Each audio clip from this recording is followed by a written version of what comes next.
Thank you. So please take your seats. We're about to get started for our second session at Rootstock. So I'm delighted to be chairing this session, which is on livestock and managed grazing. So I suspect I'm a pretty unfamiliar face to everybody in the room. So I am Jenny Rowntree, just to briefly introduce myself. I'm from the University of Plymouth, and I'm here as the Deputy Director of a new Centre of Research Excellence in Intelligent and Sustainable Productive Systems, quite a mouthful, but with the helpful acronym of CRISPS, which is a bit easier to remember. So last year, the university received some funding to expand capacity in applied research in sustainable food production systems, and that includes research into livestock and grazing management. So we have some information and tables around the room and some exhibits, and there's lots of people here if you want to find out a bit more about it. But this session is not about me in any way, shape or form. And we have with us a panel who have a wealth of expertise in livestock and managed grazing. And perhaps more importantly, after what we've heard in the first session, they're creating a space of innovation and, really importantly, hope from everything that I've heard from them. So I want to hand over to them and let John Gilliland, who you heard from already, asking some questions in the first session. So he's from Arc Zero in Northern Ireland and is also professor. We've got Nikki Yoxall, who's from Grampian Grazers, so she's come a long way today to talk to you. She's very busy. She's also managing to do a PhD alongside running a business, which is pretty impressive. And we have James Daniel, who's the founder of Precision Grazing, and Chris Berry at the end of the table, who has a farm near here. It's a Higher Thornton farm in around Exeter, so near Exeter, Devon, and is one of the case studies in the precision grazing. So Chris and James have been working very closely together over the last few years. Okay, so that is it from me. I'm going to hand over to John. I've been reliably warned that he's going to be quite difficult to get to stop talking at the end of his session. So we'll see how that goes. I'm not sure which one works. We'll try and head with this one. Okay. And we'll also see, can we get the buttons to work? Fantastic. So listen, pleasure to be here. And can I thank the organisers to invite me here, but also to have such a full audience. It's tremendous to see so many faces looking at me and saying, why is a farmer from the city of Derry in Exeter actually sharing our journey? The key thing for me, although I do a lot of my work now off the farm, I am absolutely a practitioner. And I think the early session this morning really set up. And the question for me in responding to the early session, what does this all mean to me as a practitioner? And my son and his wife now predominantly run home, and me being pushed out off the farm is called succession, something at farming families. Somebody forgot to tell me, normally you keep the young cudgers away and the old one stays there. But in my case, we got it wrong. So I was kicked off the farm at the age of 55, and my son now runs the show at home. So I've been on a journey, a long journey. I did 7 years working in London. I chaired DEFRA's Rural Climate Change Forum from 2005 to 2012. And that's really what got me interested in the science and policy space and that interaction. And me as a practitioner saying, hold on a moment, what does this mean to me? So a lot of what I will challenge through this process is asking that question. So really, my first step into really looking under the bonnet of science and this journey of biology. I always said the 20th century was about chemistry in agriculture. For me, the 21st century will be about biology in agriculture.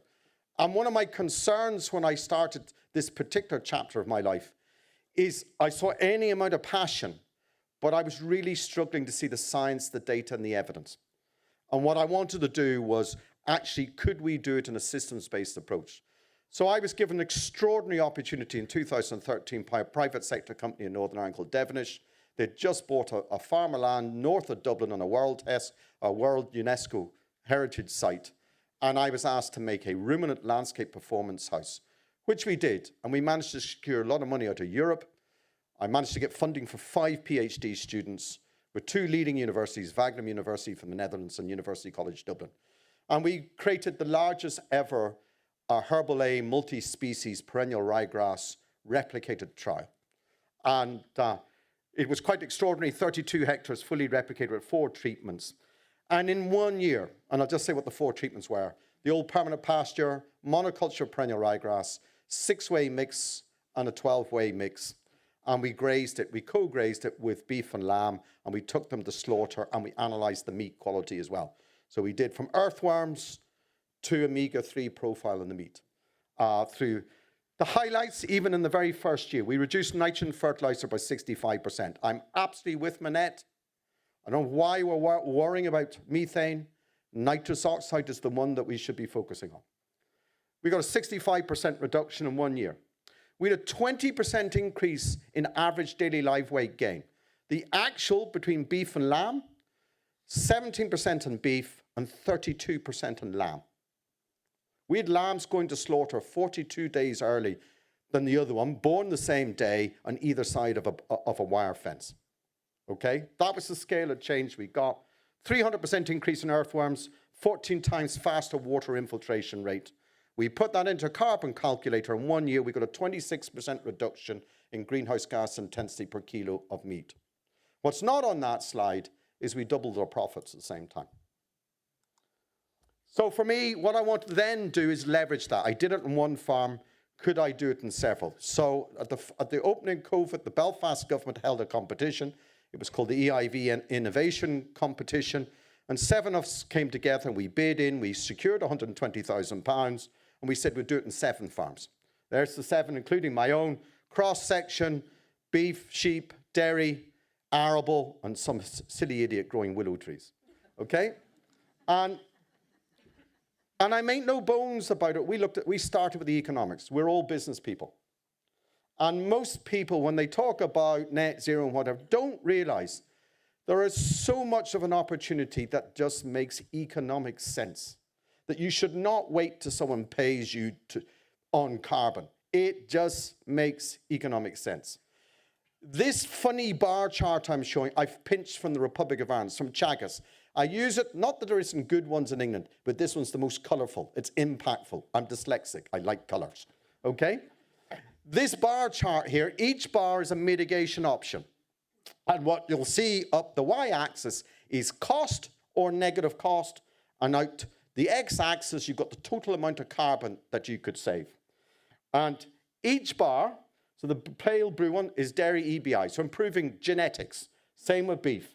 Right through then, liming, reduced age of slaughter, going to clover multi-species words, herbal lays, fertilizer formulation, crude protein. All of those come into a category that we call the win-wins. So if you take nothing else from me, whether you hate or love the carbon agenda, if you have big carbon emissions, you have lost profits. Okay? So our focus is the win-wins. What we're not currently focusing on is what I call the win-lose. What do I mean by win-lose? There are 2 technologies out there in the win-lose today that people are talking about. One is methane inhibitors. And I won't name the certain product that's been all across. That's a win-lose. It's single-dimensional and it's costly. And the second one is green and blue nitrogen. Until someone pays me for going to use that technology, I'm not going to be using it. I'm going to focus in my win-wins. Okay? So this is about putting the economics of my business first. And it's really important that we understand this because AHDB, who I'm an advisor to, tied up with AgriCalc, and we did analysis of their database just to look at the spread. And I've just looked at 2 different systems. I've looked at a dairy system, and I've looked at a lowland suckler system, and I've looked at the range of greenhouse gas emissions on those systems. And look at the scale of the range. So if we do nothing else, we as an industry, forget about all the noise and what Trump is doing and whatever else. This makes economic sense. This is what we should be looking at. So where did we start? At the end of the day, we wanted to know our numbers. We know we commit emissions. We know we take carbon out of the sky. We know we need to make profit. Okay? And they all need to be done together. So we wanted the baseline, not just our animals, but the whole landscape. We wanted the benchmark. We wanted to see where were we against our peers. Where were we good? Where were we bad? And so we started measuring across, we wanted to repeat it every 5 years. Our emissions, how much carbon actually was in our soil, how much carbon was actually in our trees.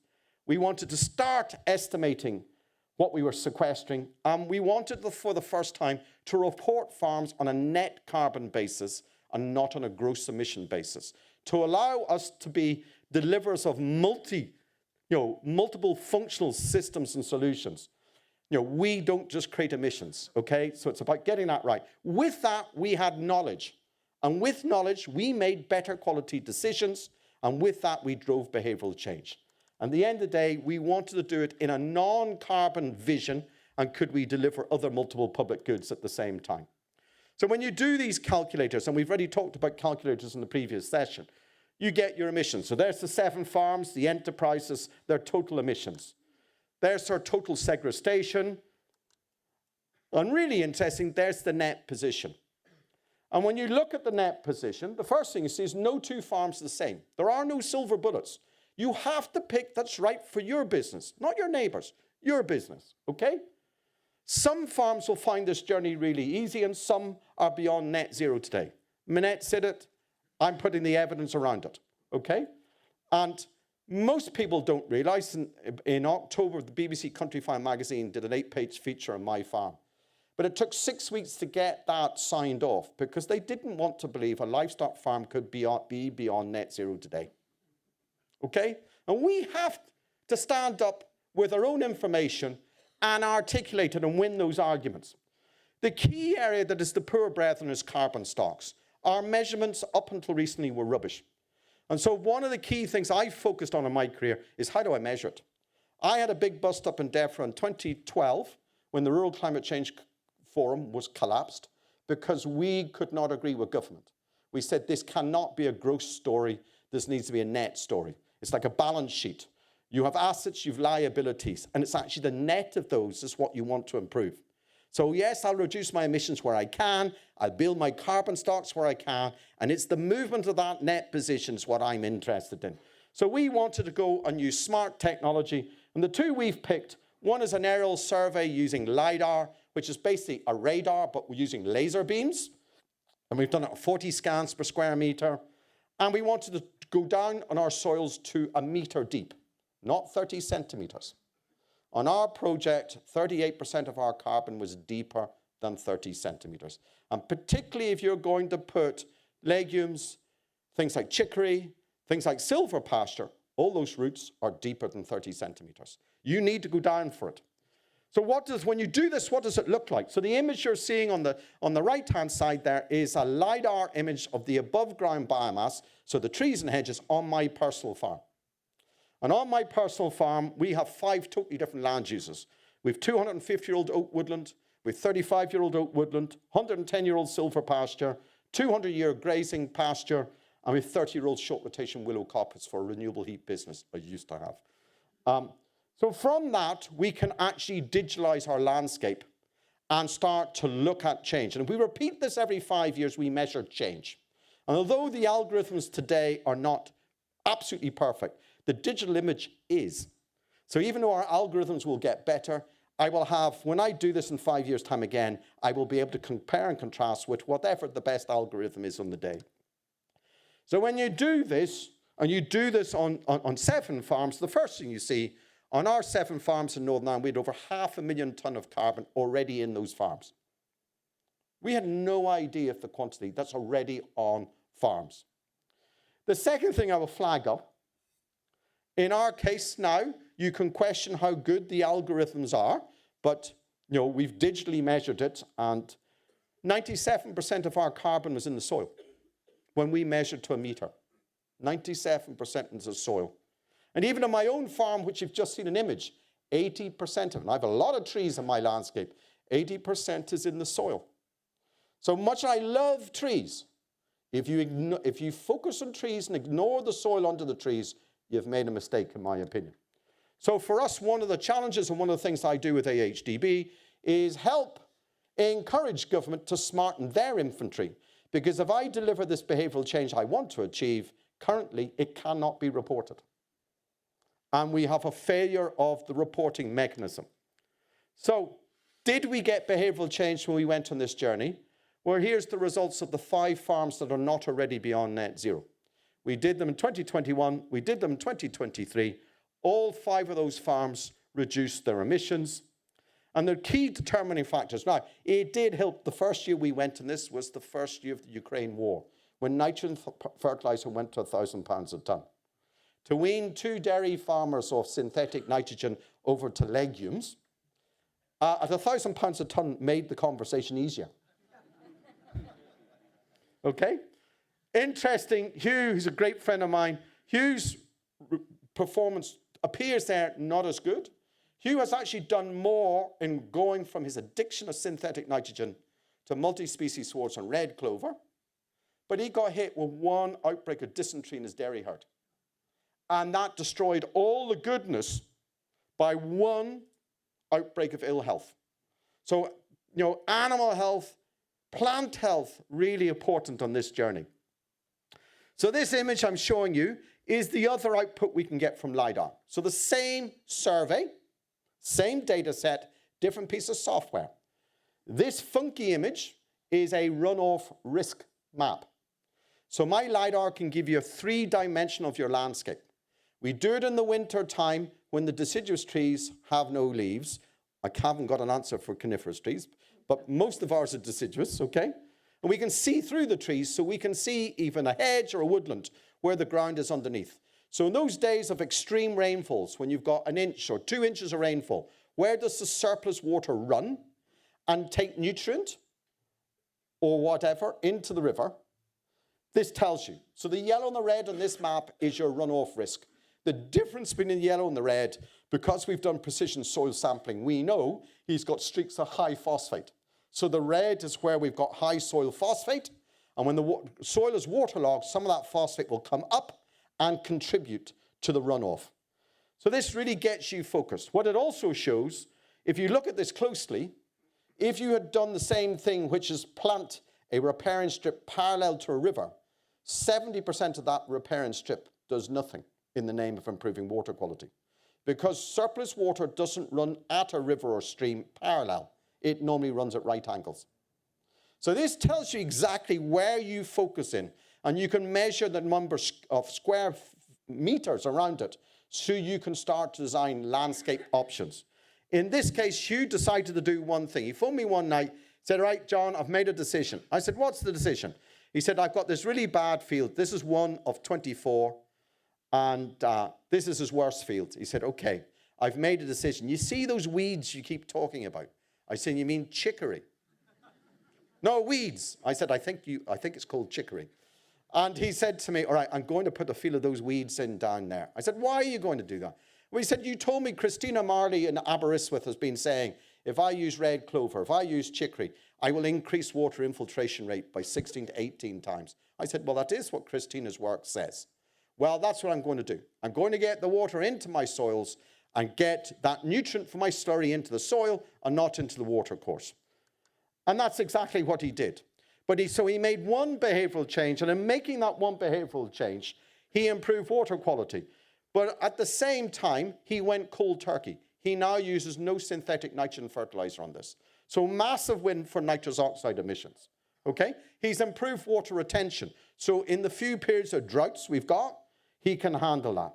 He's increased biodiversity. We've seen up to a 300% increase in earthworms by going from a monoculture to a multi-species. And most importantly, he's laid down carbon deeper.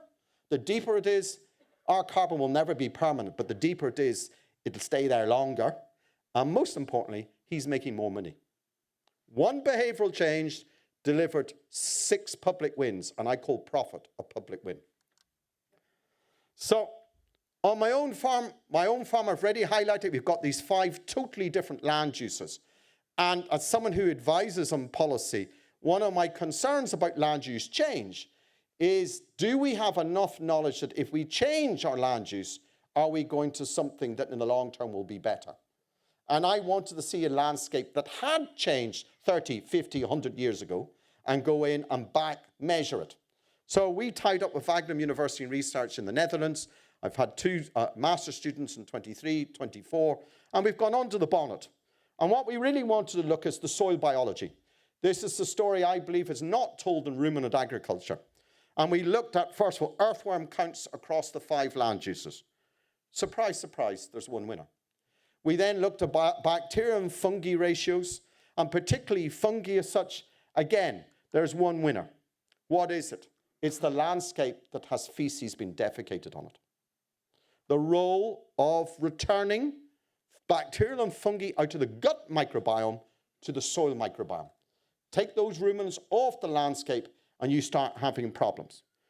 And I'm not the only one saying, since we did this, there have been 3 recently published papers, all saying the same thing. And this is a story nobody's telling, is actually the beneficial role, and it's not just birds and bees and butterflies. 60% of the world's biodiversity is under the soil, okay? And ruminants are fundamental for that. We want to look at soil organic carbon stocks. Remember, we're going down to the sea horizon or to a metre deep. Well, if you ever do this on your farm, the other thing you want to do is measure soil texture classification. So that tells you how much clay, sand, and silt is on your farm. The reason that's important, clay will hold more carbon than silt, and silt will hold more carbon than sand. And so if you want to look at a theoretical maximum, understanding what your soil texture classification is really important. But when we did this, if I leave willows out, the first thing you'll see is our grassland and our oak woodlands statistically are identical. There is no difference. There's one winner, silver pasture. And it's not just a winner by a small bit.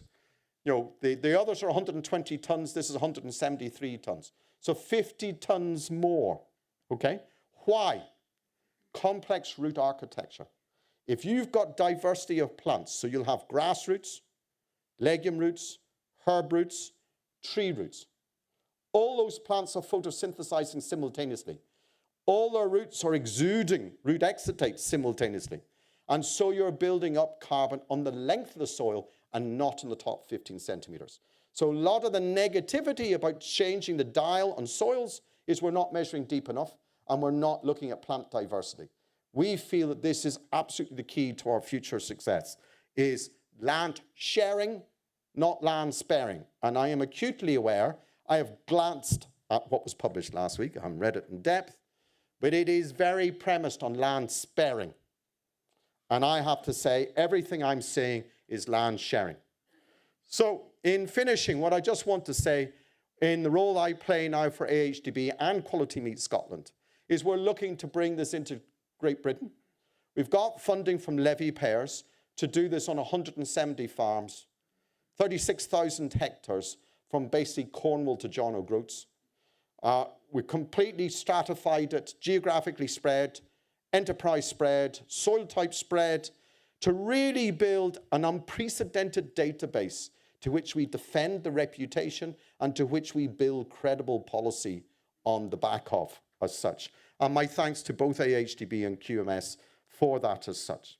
So really for me, my parting slide, I'd say, is if you want to go on this journey, it starts with learning your own numbers. Know your numbers. Because once you know your numbers, you make better quality decisions. And when you make better quality decisions, do you know something? Your business changes, and it changes in the right direction. This is a knowledge-based journey. The whole ethos of what we're doing is this about talking with each other and not being talked at. I can tell you, anyone who comes onto my farm and talks at me, they get 2 minutes of my time, they're put in the car, and they're sent back off again. Okay? Treat us as humans. Okay? And lastly, don't be shy in articulating your success, but make it evidence-based. And that has been the strength of the journey we have been on. And we've now managed to persuade, and Manette alluded to it, in Northern Ireland, we've got this plugged into policy. We secured £38 million. We're now baselining every tree, hedge, and field in Northern Ireland as a public good. And we're giving training back to farmers. We're the first region in the world. We're 3/4 of the way through it. It is a voluntary scheme. 93% of farmers in Northern Ireland have signed up. Okay?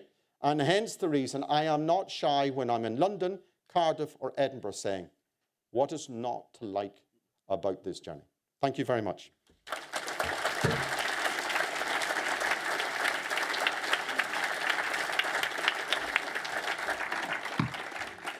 Thank you very much, John. I'm going to hand over now to Nikki. Do you want to come up here? Or?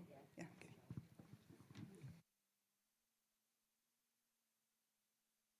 okay. Is that working? Well, that's terrifying, following John, isn't it? I mean, and I actually had planned to also follow Chris, because I've kind of tried to present an alternative in one part of my presentation. So bear with me if it feels slightly jarring. But hello, everyone. Really wonderful to be here. And lovely to be so far south. So I live in Aberdeenshire, right in the very northeast of Scotland. And if you think back to James's slide in the last presentation of where the heat risk map was, I'm in the green bit at the top, basically where it just stays pretty cold most of the time. Our grass doesn't start growing until May, so I feel like I'm getting an early feeling of spring being down here. I'm technical director at Pasture for Life. I'm going to talk a little bit about Pasture for Life, but I thought I'd also try and talk a bit about our farming business as well, Grampian Graziers. And that's because there's lots of great stuff that Pasture for Life do, of course. I'm going to talk about that. But at the same time, I thought it would be helpful to try and share a bit of my experience farming in a climate that might be coming your way. So I thought I might give you a few hints and tips as to how we've tried to deal with that. You can tell from my accent I'm not originally from Aberdeenshire. I do have experience of living in England, but being north of the border now, it's quite a different experience. And also just a reminder that our ag policy is completely different. So most people think ag policy is UK-wide. It isn't. In Scotland, we're still pretty much aligned with CAP. So just a reminder that we have quite a different system.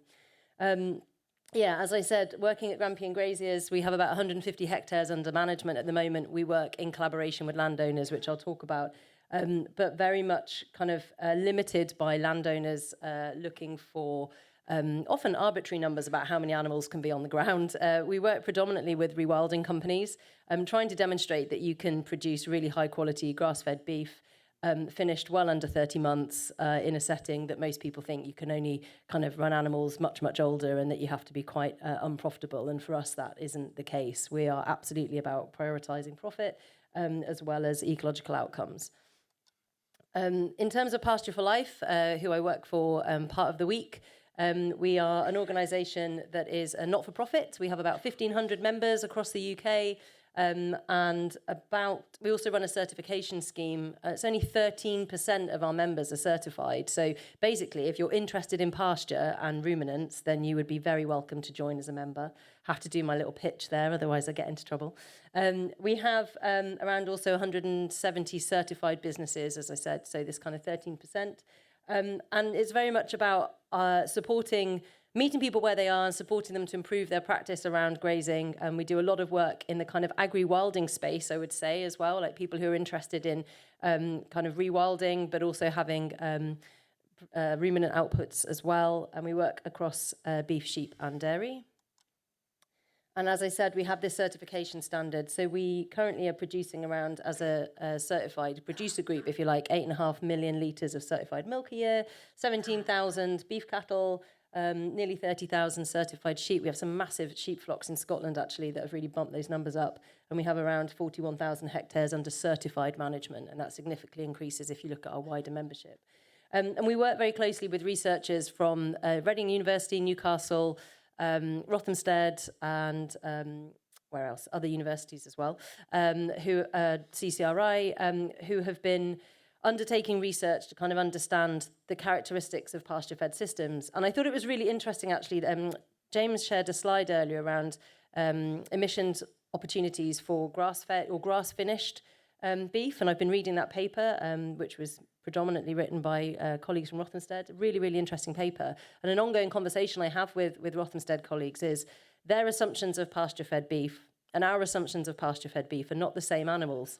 And this is something that we're really struggling with at the moment, that the assumption around how you manage a grass-fed animal and how much land it needs to take up and how long it takes to finish is not what's playing out in our certified farms often. So that's something just as we've been having a bit of a theme today about calls to researchers, calls to policymakers about things that we need to think about differently. And it's about how we measure things and the assumptions that we make. And I would really call for much more accurate measuring of what's really happening on farm, which is why I'm delighted to hear about John's work and have been following his work for some time. And I think it's really exciting that the more that we can actually measure rather than making assumptions, we can have much, much better outcomes. So I thought I would talk a little bit about our system and what we do as graziers. So as graziers, that basically means we're essentially landless farmers. So sorry, you'll have to bear with me jumping between Pasture for Life and our own business, but too much to talk about. So we are essentially landless farmers, and we work with landowners who want cows but maybe can't afford them, don't know anything about them, don't want the risk, don't really know how to manage them. And so we have created a system that relies on no fixed infrastructure. So we don't have a tractor, don't have a quad, don't have sheds. And we've got a pretty decent handling system, but that's about it. Spent a lot of money with James buying fencing, and saved a lot of money by making our own water troughs. So we've really been kind of building a system that doesn't rely on us having a fixed base. But it also has to deliver a financial return to pay ourselves currently at £15 an hour for every hour that we work. So we're really kind of committed to this being something that has to financially work. And I think I get frustrated often about kind of ideal systems being presented that often kind of forget about us having to pay ourselves. And I strongly believe as farmers, if we don't value our time, why should anybody else? And if we don't pay ourselves, why would we expect anybody else to pay? So I think it's really, really important that we talk about this and we talk openly and honestly about the need to be paying ourselves a decent living wage. And our business has enabled us to grow from 0.05 FTE, which is like half a day a week, up to 1 FTE. So we're just going into a partnership later this month, which will take us up to 1 full-time equivalent working in the business. And by next year, that'll actually be 1.5 FTE. So we've really tried to kind of make a very agile business that allows us to focus on paying people rather than paying for kit and equipment. Cow to bull numbers have increased tenfold in 4 years. So we've been very much in a process of growth. And delivering outcomes for landowners that justify working with us. So we have to always prioritise the landowner and what they want, whether that's biodiversity, soil health outcomes, etc., and making sure that we can produce a saleable product with repeat custom. And that saleable product could be our grazing services or it could be beef. But for us, it's very much about making sure that we are commercially viable. And you'll see from some of these pictures, a lot of them are Shetland cattle, and we've moved almost half our herd now is pedigree native Angus, and part of that is about the saleable product, right? So it's about kind of creating a better product that meets customer demand. They are 100% pasture fed. We're Pasture for Life certified, no surprises given that I work with them. But we very much are looking for adapted cattle from very fertile cows, and we run silvopastoral systems as a core central part of our business. We have a very strict culling regime. Incredibly, we ask a heck of a lot of our cows. And anything that doesn't do exactly what we need it to do in the time frame we need it to do, and they do go. And that's the only way that we've been able to make sure that we can maintain the kind of profit return that we have been able to. We deliver an AMP grazing system, and this has been really interesting, kind of moving into that more rewilding kind of space, because we work with a lot of businesses that have taken land, they've maybe bought farmland, and then they don't really know what to do with it. So we come in as graziers, and I think they expect us just to perimeter fence and let the animals go. And we just won't do that. Like, it's not good for our animals in our experience. We want them moved every single day. We haven't used any wormers, fungicides or anything in 5 years. And the reason that we're able to do that is because we're moving them daily and they get lots of tree browse. So for us, the animal health really does take priority. And we explain why we're moving animals frequently, why we're moving them daily. And so that kind of very frequent movement of those animals is allowing us to basically keep animals out all year round. We're on to deferred grazing right through until January. This winter's been really easy. We've only had 5 weeks of snow. So it's been really good, nice one for us. I was saying to Chris yesterday, he was like, how's your winter been? I was like, easy, only 5 weeks. We may well get more snow. Normally it's really snowy now, and we don't have any at the moment. So yeah, our whole kind of focus is managing for winter. And when in the summer we have more grass than we know what to do with, we often do a bit of contract grazing. So we'll take other cows in as well and graze them for people. So, for us, that kind of winter stocking rate is really key to enable us to keep our costs down, so that during the winter we can continue to keep animals out at -15 and and not have any sort of problems or issues. As I said, this deferred grazing and trees really are a cornerstone of our winter management. And basically what we found is if we just keep doing things that people tell us aren't possible, we seem to have good outcomes. I'm constantly told that you can't carve Shetlands at 2. Turns out you can. Constantly being told you can't finish fully off grass under 30 months. Well, we sent away our first cohort at 18 months this year. And I'm constantly being told that you can't outwinter in the northeast of Scotland, and we seem to be able to do it. And I know that might come across as a bit cocky, but I guess what I'm trying to say is that as a new entrant who had no idea what I was doing when we went into this, other than a bit of experience working on a college farm, was that you kind of don't have limitations around what you think is possible. You just kind of go, well, I've read about that, and I think that this makes sense, and financially it seems to work out, so I'm going to give it a go. So we've been able to take some risks that it's a real privilege, I'd say. There's a real privilege to inheriting a farm and inheriting a business, but at the same time you inherit system dependencies, whereas a real privilege to kind of go into something with fresh eyes and not have to follow what someone else has done and kind of set your own mark as to what you want to achieve. So I would say that, if people tell you things aren't possible, just give it a go, and maybe just do it on a small area so that you've got, safe to fail. I wanted to just touch on our costs, and Chris has got some amazing figures to share with you around per hectare outcomes. I haven't done these on a per hectare basis. What I've done is a per cow to the bull as per farm bench. The reason I haven't done per hectare is because we are significantly limited by our landowners about how many animals we run. So we're generally understocked. So it's quite difficult for us to optimise a per hectare profitability output because of the way that we work. Also, our hectares change all the time because we're working with different landowners. So it's easier for me just to talk around cost of productions per cow to the bull, hopefully to put that into context, as I said, with the farm bench averages that you'll be seeing. So our current cost of production is £451. Our top performing on farm bench is 611, and the average is 968. So you can see we fall well below the average cost of production. And I have done one per hectare outcome, which is our vet med, feed, forage, minerals, labour. So all of our kind of various costs that we might have to bear are around £90 a hectare, which I think is significantly lower than many farms would experience, particularly in our part of Scotland. This bit I am always really fascinated by. So in Scotland, the typical cost of feeding a spring calving cow over a 180-day winter, and we'll often have a 210-day winter, but over a 180-day winter is about £280 a head. Our winter feed costs are £62 per head. So for us, keeping that number down is absolutely the key to being able to have a business that continues to deliver for us from a profit point of view. Am I up on time? Shall I stop? Okay. Some nice pictures. I'm going to whiz through these. Cows in snow. Knowledge exchange. It's great. More knowledge exchange. It's really good. WhatsApp groups. Join them. And thank you.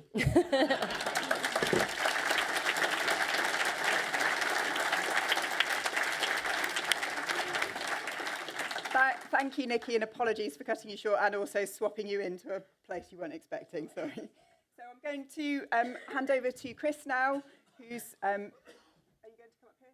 Yeah. So I'll hand over to Chris, and then we'll move on to James. 10 minutes. Cool. Well, good afternoon, ladies and gentlemen. I thought I'd just pause and reflect on all the smug, familiar faces I see in the audience watching me squirm up here. So, yeah, and there's lots of them, which is great to see. But yeah, thanks for having me back. I took great pride in saying I'll be the first one to speak twice at Rootstock, and I just realised it's because I'm a local lad and they blew the budget flying John over from Ireland. So, yeah. But then realising that HDB funded it, so thank you, HDB. As a levy payer, I think is a wise spending of money, so thank you, guys. So last time I kind of covered the need to change on the farm and what I could control and what I could change. Today I'm going to speak more about our management strategy today, a few of those key changes and their impact again. So a slight intro from me. So we farm at Highfonton Farm. It's about 15 minutes from here, just under Holden Hill in the village of Ken. We have 180 hectares of shallow sandy soils. I farm in partnership with my mum and dad on a mostly tenanted farm. And we also have some lovely neighbours that offer me some wintering sheep keep. The farm is now down to about 60% herbal lays. The rest is permanent pasture and making full use of the SFI and the countryside stewardship at the minute. There's the figures on the sheep enterprise. So we are currently lambing just over 900 ewes, mixture of Highland resilient Romneys, I must add, because there's someone in the audience that want me to say that. And we have also gone into the complete polar opposite is the easy care sheep as well, so wool shedding sheep, all of which are pretty good at being fairly resilient and focusing on the forage. So there we are lambing mostly outdoors, 0 concentrators fed to the sheep or the ewes and the lambs. And there's some figures from last year, 162% of lambs are finished, or 162% of lambs are finished off sheep at 18.7 kilos of carcass, and there was 13% losses. Pretty decent figures. That will be quite a lot lower this year as our scanning was down, but that seems quite prevalent across the country, really. And similarly on the suckler herd. So the suckler herd still on the farm. 60 Angus cross cows are very much a complementary to our sheep system, really. They're almost on a conservation grazing point of view. So quite often they're on a leader-follower system. They are mopping up behind the sheep, giving the sheep or the priority to the animals that are lactating, and hoovering up some worms and resetting the pasture to go again. And they do a great job of that for me. They still hold their nose up clean. They outwintered. They calve outdoors within 6 to 9 weeks. With very little intervention. Basically, all I want for them suckler cow is to give me a moderate calve, to do everything I ask for her, and to still get back in calve within 6 to 9 weeks. If she can do that, she can stay. And again, same as Nikki, we want to, aim to finish between 18 and 22 months before that second winter, which is, the expensive part of the year, and to, allow it for other animals. So our young lad that works for me, Tom, when he's not gallivanting across the world, he's pretty good on his drone. So just to put into context, this is a picture from November, just to show you the farm. Basically, they're not all nice square long fields like that. But you can see basically a small group of sheep, well, not a small group of sheep, a group of sheep in a small kind of paddock there, cows and calves in the field just before weaning, couple other groups of stock on the farm. So it's very simple, easy moving groups. So the cows will then go onto those bales in the field beside there. We'll bale graze through the winter. And you can see my Christmas edition bale and roller there working quite hard. So yeah, just to emphasize, really, all our genetics are basically, there to do the job of forage-based genetics, and then working harder for me rather than me working harder for them. So I've got, want to get away from the feed bag. Animals bred that way, so we'll source genetics from Australia, New Zealand, all those people that are working hard to do produce those prime good breeding stock for me to put onto our herd and flock. So our management strategy and why focus on optimizing grazing. The grazing is our most abundant resource we have. If you're offered 20% extra farm for very little infrastructure or investment and just a bit of forward planning, why wouldn't you take it? And so that is what we are focused on, and that is what my management strategy is basically all about. So the whole system is set up to maximize the amount of quality spring grass that we can grow, which in turn maximizes our stocking rate of the whole farm. And carrying those lactating stock all the way through without, the need of expensive supplements. So our whole system is thought out really to make sure that we are growing as much of that spring grass, and that carries out through the year to then rotate around to another year. So it's a whole kind of system. We focus on good grazing pasture through the year. Hopefully that means that both the cattle and the lambs can be finished or sold before the autumn as forward stores, or hopefully as finished. Essentially, we want them off farm so we can start again and prioritize our breeding stock. And again, it just leads to the whole system of going around again, having plenty of grass on farm in the winter, ready to go again. And from a dry farm, as a sheep farmer, traditionally we would graze every blade of grass on the farm through that winter because we thought we were saving money and saving silage. But all we were doing really was shooting ourselves in the foot when it came to the spring and the summer. And working with James quite heavily, we've used the Farm Max, starting to measure grass, and the bigger picture stuff is what really showed out. So I put this graph up last time. It's a couple of years out of date now, but it just shows, at 2,000 kilos a hectare of dry matter, if you start your farm at there, it should excel really, make the use of the sunlight, produce all the spring grass that you could possibly ask for, to then set yourself up for a great summer. All right, we'll have a dip in the summer, generally as a dry farm, where we'll be still trying to finish animals, to then sell them all by that period, to then bounce up again, ready for winter once more. So yeah, a bit about the key changes. So rotational grazing was always going to be a big part. Strangely enough, I actually hated electric fencing growing up, pushing a wheelbarrow up some of these steep hills, especially in the mud, usually rootstocks, and, trying to, like, all the amount of equipment we had to go around. So, like, actually to start voluntarily putting up electric fences all year round to try and produce more benefit was quite a hard challenge, especially with the equipment we had. So the first time we came into contact with James was actually through the Kiwi Tech grazing systems that he was running, the electric fences. Made a massive difference to the workload I had, and actually started making electric fencing more fun, especially when you could see the results it was producing. Within a couple of years of doing that, we saw some great impacts that I'll show you in a minute, and it gave us great confidence to then start investing in some more infrastructure. So to be an effective grazier, really, you need two things. You need decent infrastructure, you need good surrounding boundary fences. Thankfully for the capital works, now you've got a lot of chance to put up some decent boundary infrastructure. We've done that by putting a hot wire on the top of all the fences as well, so we've got 80% of our farmers got mains electric going to each of the fields. And then we want one step further. We'd spent 2 or 3 years grazing pretty well. We kind of set up where we thought we wanted the fences most of the time, and with James's help planned out where we could put a few more semi-permanent fences in place. So we've gone for the fiberglass posts, steel wires, springs in the middle, so you can still drive over all the fences to make life easier. Water has got to the middle of each of the fields, so now all you have to do really is a few subdivisions potentially, and you've got a whole made system really. As soon as your decision-making ability of moving stock comes down to what's fenced, where they're not going to break out, you soon start stumbling. So to have all that infrastructure in place and say, right, the next field is this, and this is my rotation, and to say, well, all I need to do is pop up one fence, it's going to take me 5 minutes, you soon have that ability to have the whole system. Another big change for me was outdoor lambing, especially in the spring. Traditionally, on a dry farm, we had most of our sheep lambing early, so we could finish them on creep generally to get them gone before the dry summer. Labour was an issue on farm, so it was just me for a long time. Mum and Dad haven't lambed a sheep in probably 20 years, so I knew it was going to be a bit of an issue trying to have someone, there day in, day out with that many sheep trying to lamb indoors, and the cost that incur with it and the disease build-up and everything else was becoming a bit of a problem. So I wanted to escape from that, so we went to the outdoor lambing. I would say the biggest challenge with that was mindset, really. Used to, sheep that were too posh to push and didn't want to look after the lambs to something that might look after itself and just let them be was quite a hard change for someone who was so used to nurturing everything. So to actually relax and sit back and let them get on with it and enjoy it a bit more it took a couple of years before we were really confident doing it. And now, yeah, you wouldn't look back. When it comes to, trying to get away from concentrate feed, the trouble having sheep indoors, you need very, very good silage, maize or something like that to put with them just to meet their dietary requirements. Having abundance of spring grass is all you need, really. We were a bit cautious about that starting off outdoor lambing. You think, well, is this grass really going to be good enough for these triplets and, even the doubles? You think, is there enough quality in it? James done a few grass samples from a February pasture, and you think, well, this ain't going to analyse very well, but it's every single pasture I've seen has been higher than any analysis you've ever seen out of a feed bag.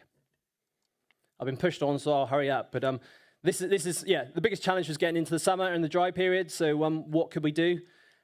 We went from forage crops and clovers to looking into a bit more greater resilience. So herbal lays, I think it's been touched on quite a lot already, but that has been another massive great game changer on the farm when it comes to fixing nitrogen, putting roots down deep, and helping out all around on a whole system from spring, summer to autumn. It has been a great asset.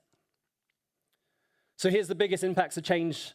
I wanted to try and do it as I went along, but they're so interlinked. I thought, well, I'll just save it to last. And I've put up this slide before, but yeah, from 2018 to 2024, this is some of the savings year on year. So veterinary medicine savings of like £3,000. So most of our veterinary medicine uses, which probably from outdoor lambing, from indoor lambing, sorry. So E. coli builds up, mastitis, and big one on sheep is the lameness.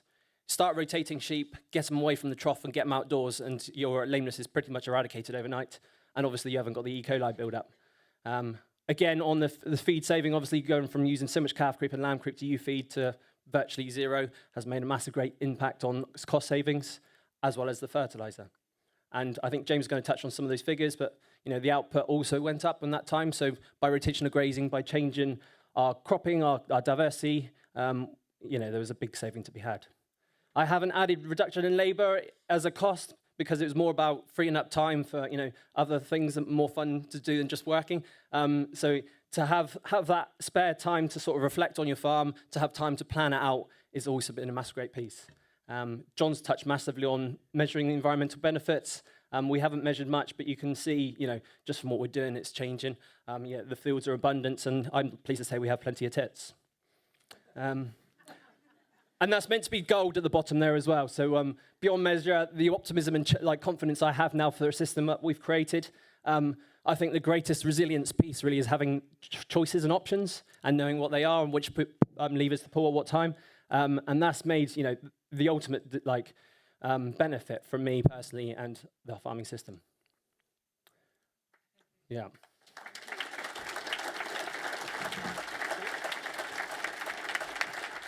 Thanks very much, Chris. James, if you'd like to. Sorry.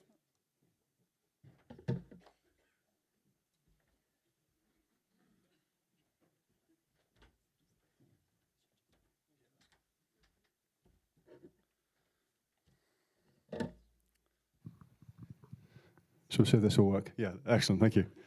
Right, good. Yeah, I believe it's still morning. Afternoon, no, right, fantastic. They're all at the back. Well, good afternoon, everyone, and it's a real pleasure to be asked to come and speak to you today. I've come all the way from Cornwall.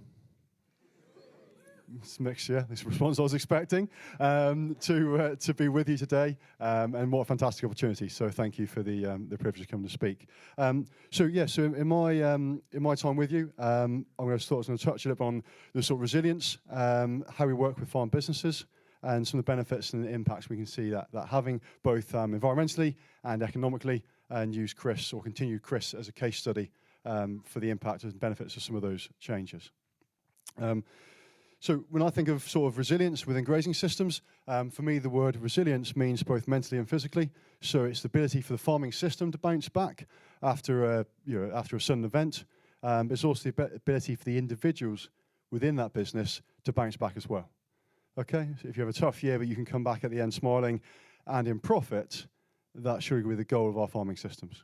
So for ourselves, for myself in my role as a farm consultant, and for ourselves as a business of farm consultants, that's sort of our approach on farmers. What can we do to help our clients to become more resilient? And really our primary goal is to make it more fun to be livestock farmers. And we want to create some problems as well. We want to create tax problems for those businesses. And we want to do that by balancing the enjoyment, the sustainability, and the profitability of those farms and those businesses. And I think we're in a lovely position because, as John, you alluded to, in my personal experience, this can be win-win. There's not a trade-off. It's not them or us. It's not this or that. We can deliver environmentally, for food, and for ourselves by doing the same activities. And that is fantastic. And as farmers, we have access to the land, and so it's down to us to deliver should we choose to. And hopefully we'll get some support and some encouragement along the way. And as Manette, you alluded to, the public are very much in support. And it's really important we don't forget that when things are in policy and that happen in the background. So just to give you a bit of an overview and perhaps explain for those not in the know why there's some sideways comments about equipment and infrastructure. So I sit between three businesses in one role as a farm consultant, and I set that business up in 2016 on the back of some experience I gained in New Zealand around seeing these low input pastoral systems that were really productive, and the people that are running them seemed quite happy. I thought that's quite a good mix, And on the back of that, seeing some equipment in New Zealand, which was really useful. And some of this is simple things, isn't it? There's lots of reasons people don't want to move their livestock more often, despite there being, from my side, obvious benefits. So how do you unlock that person? What could you offer them to make the job easier, fun, more quick? And so some of that's the role of genetics, some of that's the role of infrastructure, and when they're all deployed, you build a really good, resilient system. So Progressive Farming Company is a company that just deals in equipment, and Progressive Precision Grazing is one that just deals in advice. We've separated the advice from the product, and for yourselves and your businesses, as John alluded to, if someone comes down the drive, what are they doing? They have a vested interest in the advice they're offering, or are they just offering you advice? So it's good to understand their motivators for wanting to help you and what they want you to do. The last one is grassroots, and that is an opportunity that came in 2020 when the owner of Honest Burgers approached a client of mine and said, I like the way you farm. Would you supply some beef to us? And he said yes, and then we had a good chat about how we'd do it when we found out they wanted 10 tons a week. So it's a good opportunity. So things have progressed, and how we work with Honest has changed, but we're now supplying Oaxaca and the Fuller's Pub Group with, if not all, if not a vast proportion of their beef. And that's been a wonderful opportunity to get back in touch with the people cooking and eating the food you produce. I think it's a weird position we've got as farmers, that you could farm for a whole career and never meet the person that eats the food you produce. And that's not healthy. I don't suggest that should be considered that should be normal, although it's become normal in the industry.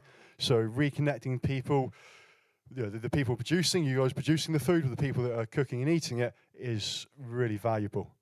Especially when so many of those people are really encouraging. They really want you to see you farming in a way that's good for yourselves and the environment, and for carbon and all those things. And also seeing an increasing need for those businesses to know who is producing and how it's being produced, and yes, what the emissions are, as pressure comes within the hospitality industry to look at their footprint and their impact.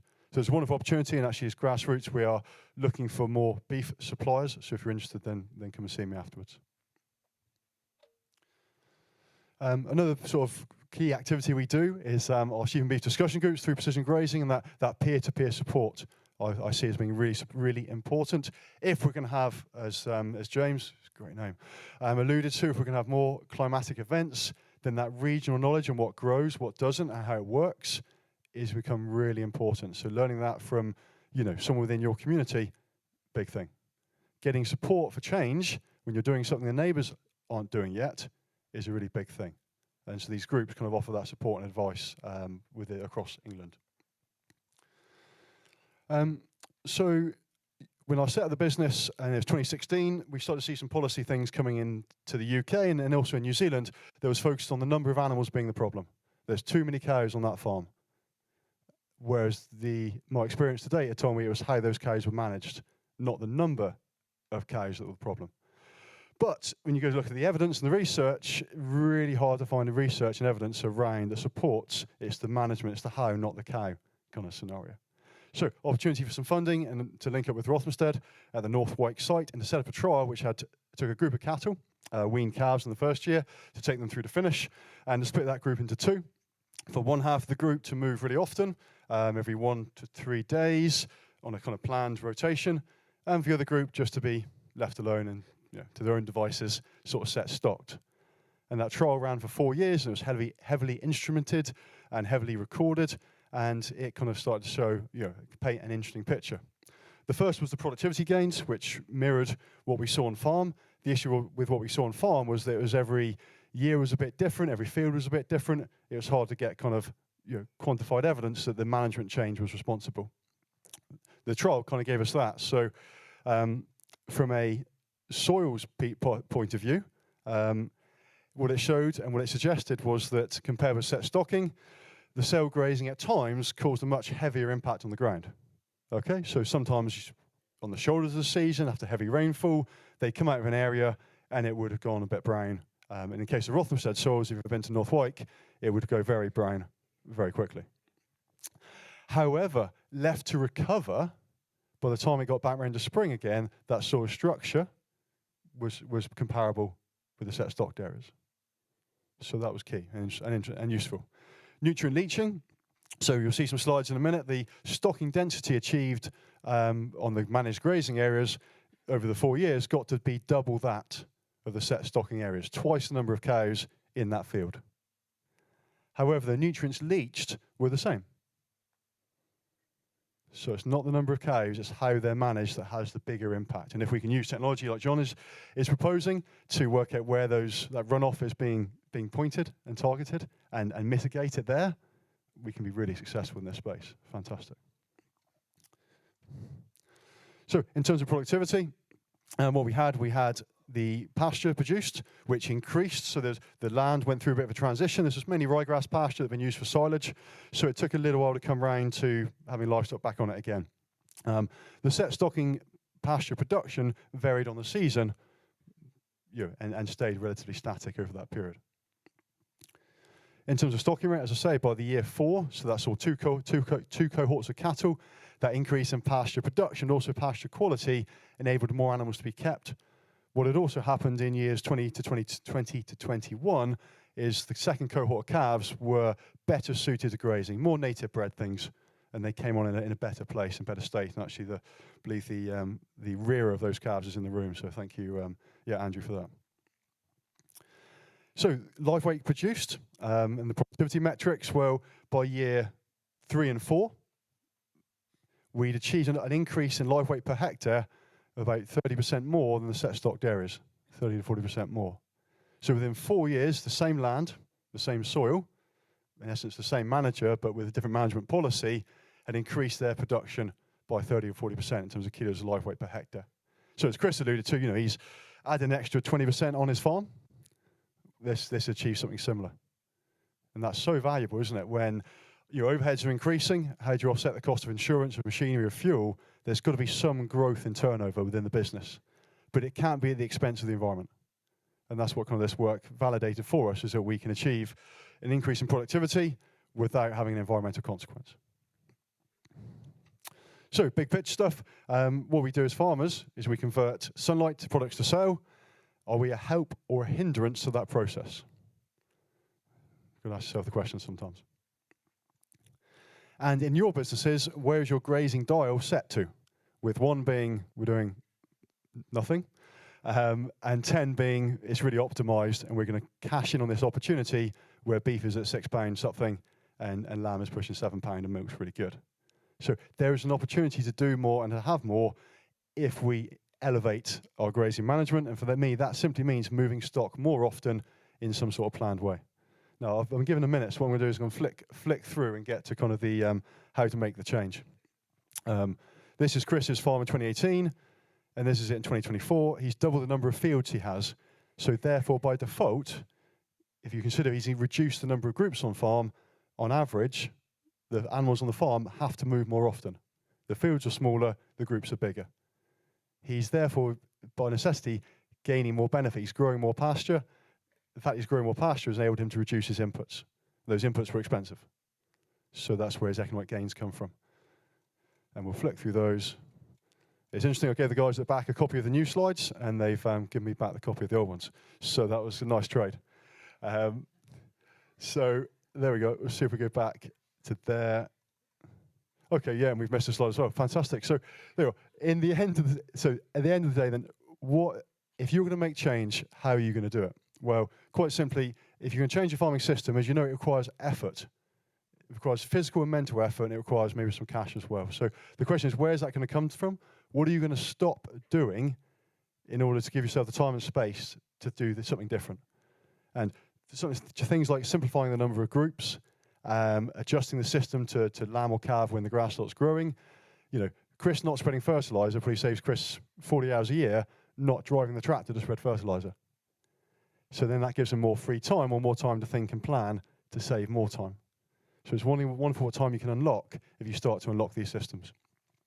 And the continuum to be aware of is you trade labor for investment, and you can spend a lot of time but spend very little in cash terms, or spend more cash and save time and labor. So as you transition to these systems, particularly within grazing, choose how you want to spend your time and money and invest wisely.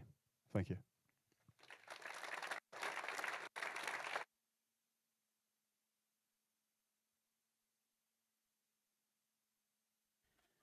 Thank you so much, James, and apologies for cutting you guys off. I wanted to make sure there was a bit of time for questions at the end, but if we don't get through everything, please do talk to these people in the break. It would be really brilliant. So first question. Ooh, I might throw the lectern at you, sorry. Yeah, if you'd like to go first. Chris Marshall. Has there been any value put on the benefit of multi-species sward grazing and the less worming benefits, on the breakdown of that? 'Cause obviously it has a benefit both ways, but is there a breakdown of it's 60% one way, 40% the other at all or not?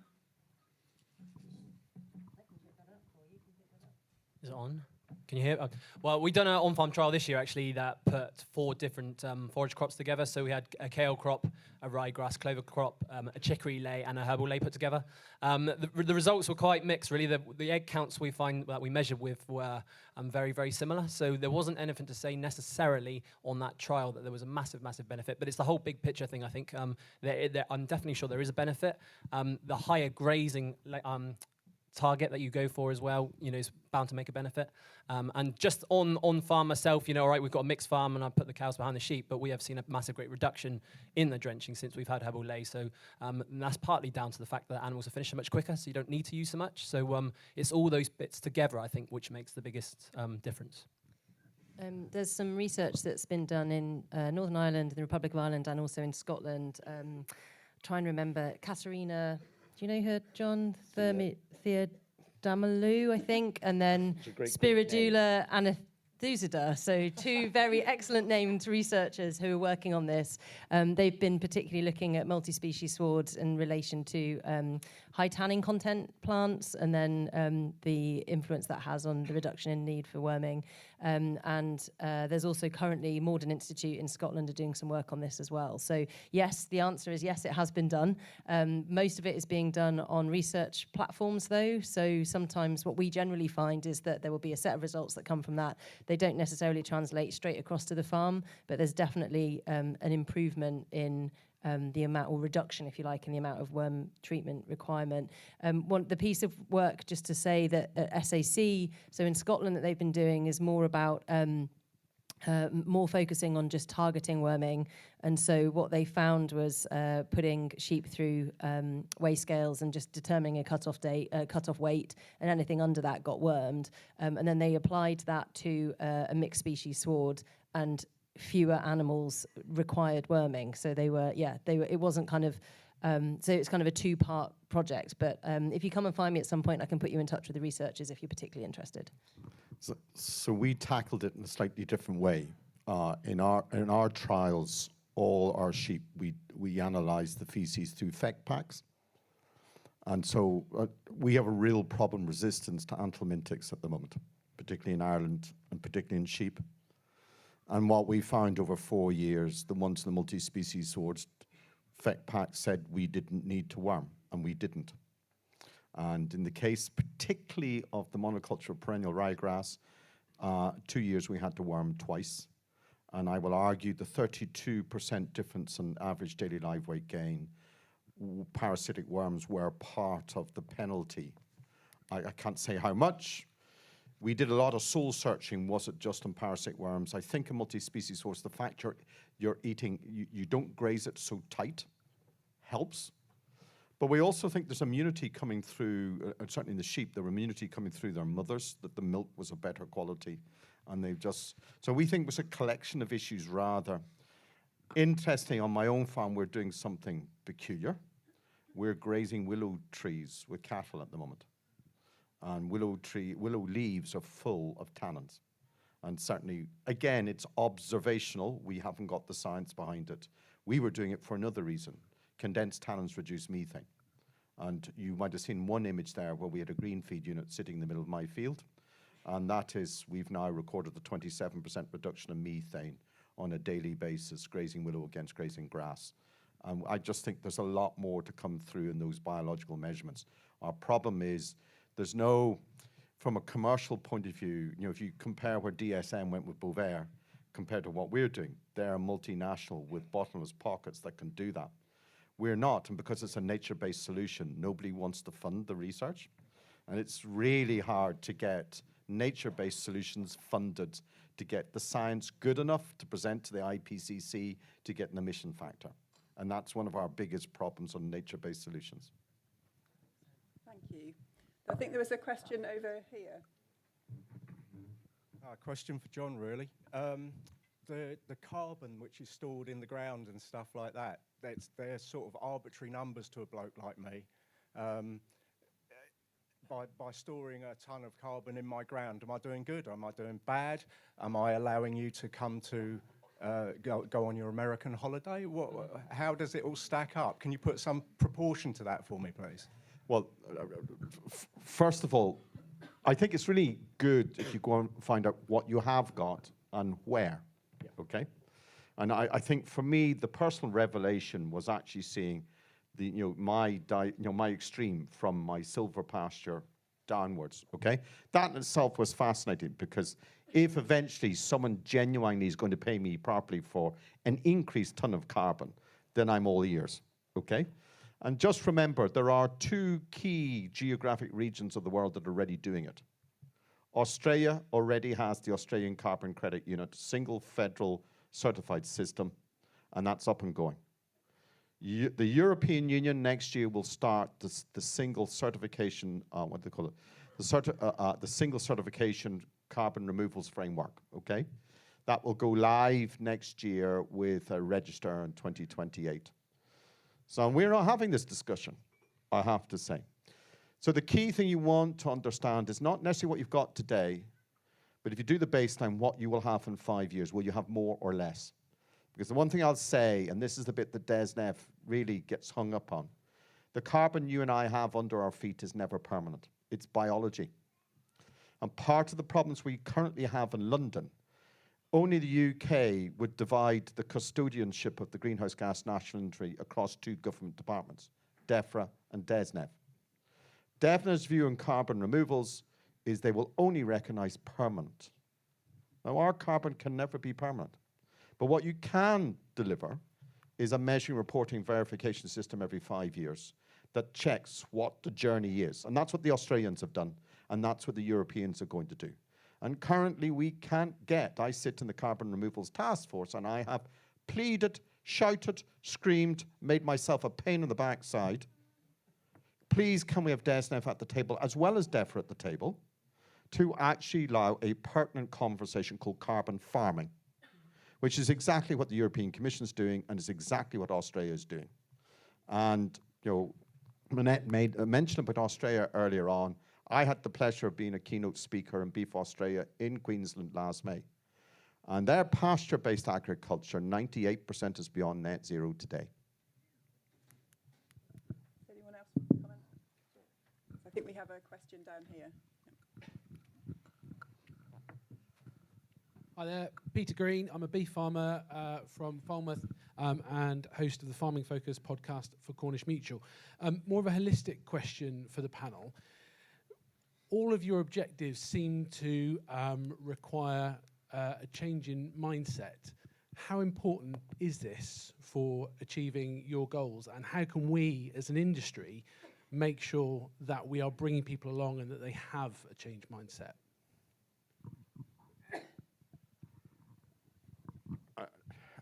I have to say, if you look, first of all, I'm a great believer, if you look backwards, you actually learn a lot of lessons. If you look at our farming today and where we were at the end of the Second World War, we all have changed our mindsets. So I would ask us to stay open-minded and to keep changing our mindsets. It's absolutely a moving feast. I am passionate about behavioral change. And I said in my presentation, the one thing I don't do is talk at. I talk with, okay? This is a knowledge-based journey. The whole ethos of what we've done in Northern Ireland is to empower individual decision makers with really good information about their own business they've never seen before. And it's allowing them, it's putting the response, we believe in you. So we're going to give you as much knowledge as possible. We're going to show you the toolbox, but you have to go into that toolbox yourself. I can't tell you what are the right tools for you to do. So it's about treating people as equals. And I have to say, for too long, people have talked down to our sector. And I'm dyslexic, and I'm one of 5. I was the thick one in the family, okay? I didn't do a degree. My mother looked down upon me. And it was so, I was subsequently, my eldest son was diagnosed with dyslexia. And I said, well, what's wrong with him? And I'm dyslexic. But it took my son's diagnosis to find out I was dyslexic. And, so what I'm trying to say is, if we're genuine about this, I absolutely believe that food producers, land managers are the solution and not just the problem. And treat us as equals. We will face our responsibility. And if we're given knowledge, do you know something? We will deliver. We have since the Second World War, and we will going forward.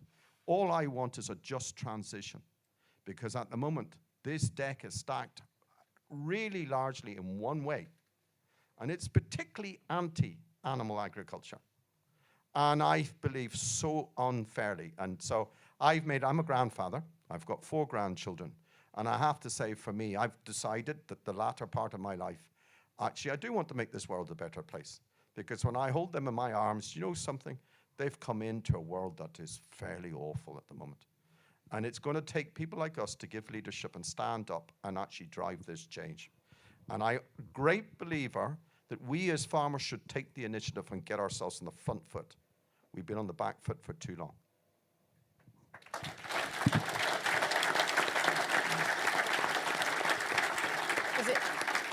I'm not sure there's a huge amount to add to that, but what I would say, so I do my own research for my PhD is very much working in the space and do a huge amount of work through Pasture for Life around knowledge exchange. And so I think it's like that finding your tribe. So for some people it's joining a precision grazing discussion group. For some people it's joining Pasture for Life. For some people it's joining a FWAG area group in a cluster. You know, there's all sorts of different things, and it is about connecting with other people.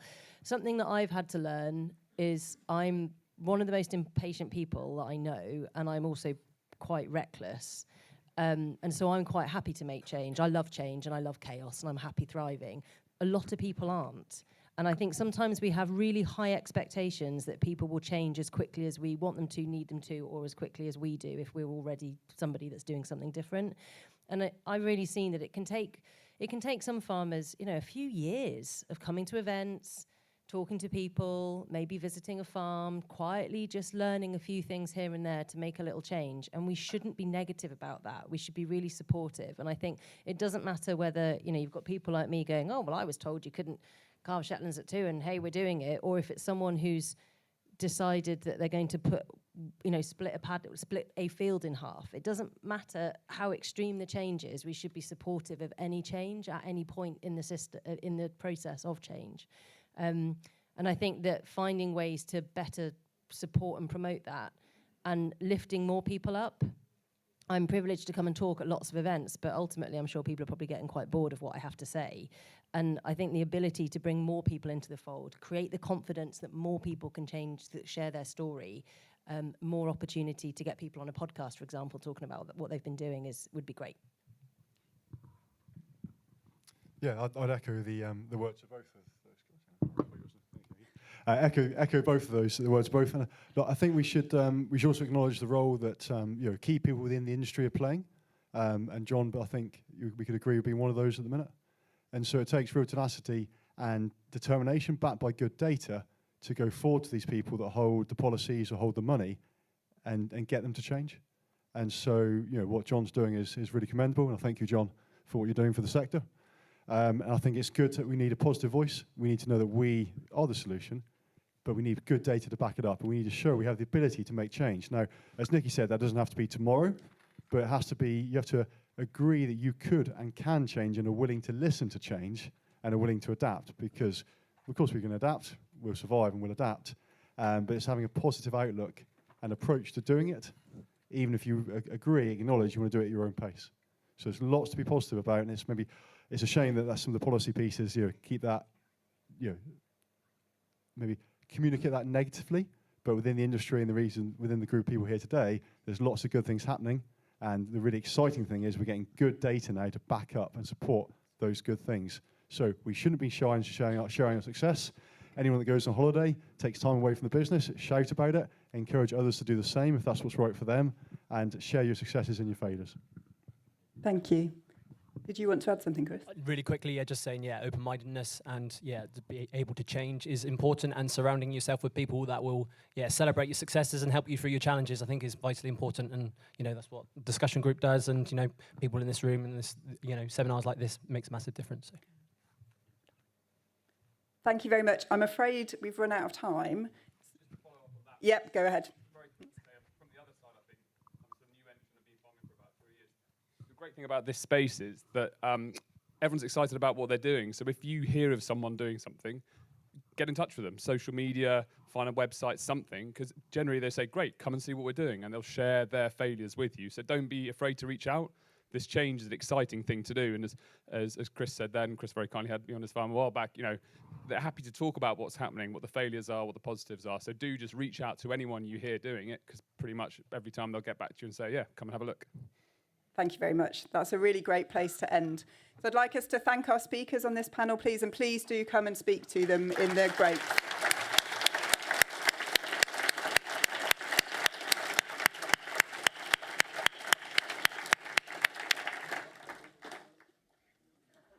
So I think you should be able to go for lunch now.